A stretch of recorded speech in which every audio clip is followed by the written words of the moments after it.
le Coran et la Bible, c'est fait pour les peuples. Où c'est sorti là? C'est pas fait pour nous les Noirs. Vous regardez dans les dispositions du Coran et de la Bible. Vous voyez des choses qui concernent la culture noire? Non. C'est pour eux. C'est d'abord pour eux. Mais alors, nous sommes le seul continent, l'Afrique est le seul continent à ne pas avoir sa religion propre. Il y a le bouddhisme chez les Asiatiques. Il y a l'islam chez les Arabes.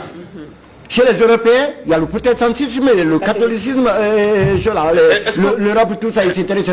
Nous avons intérêt à avoir notre religion propre.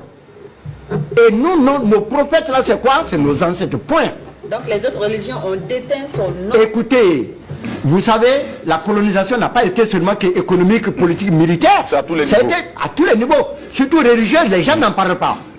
Les religions, là, importaient l'islam, le catholicisme, les protestantisme, tout ça, ça a détraqué la culture africaine.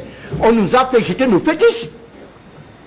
Regardez ici, discours de Léopold II, roi des Belges en 1983. Qu'est-ce qu'il dit?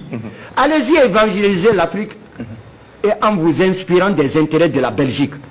Ah, ils connaissent, les nègres là, ils connaissent déjà Dieu. Ah, donc, il ne faut pas aller dans ce sens-là.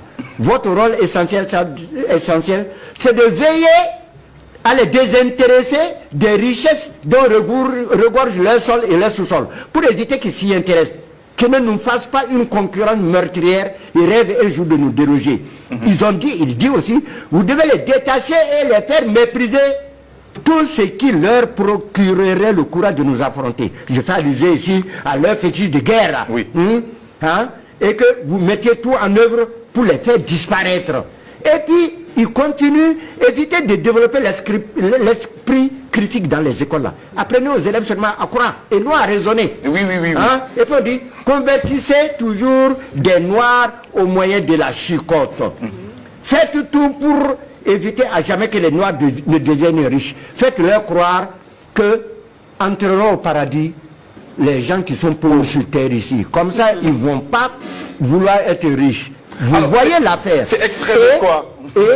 C'est extrait de quoi? Le discours de Léopold II, quand il a réuni les évangélistes là pour venir en Afrique. Pour les envoyer les missionnaires. Oui, les missionnaires là.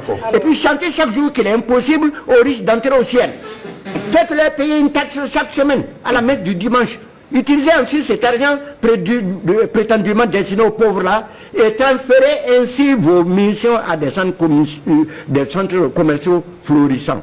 Vous voyez. Et puis, dites aux Noirs que leur statuette là, c'est l'œuvre de Satan. D'accord. Confisquez-les et allez remplir nos musées avec. Faites oublier aux Noirs leurs ancêtres. Et, vous voyez, donc ils ont réussi leur œuvre. Ça veut dire qu'ils connaissaient la puissance de l'Afrique aussi. Il convient que nous nous réveillons pour savoir que nous devons faire un retour aux sources. Parce que sinon, dans 50 ans, 100 ans, notre culture va disparaître. Un retour aux sources.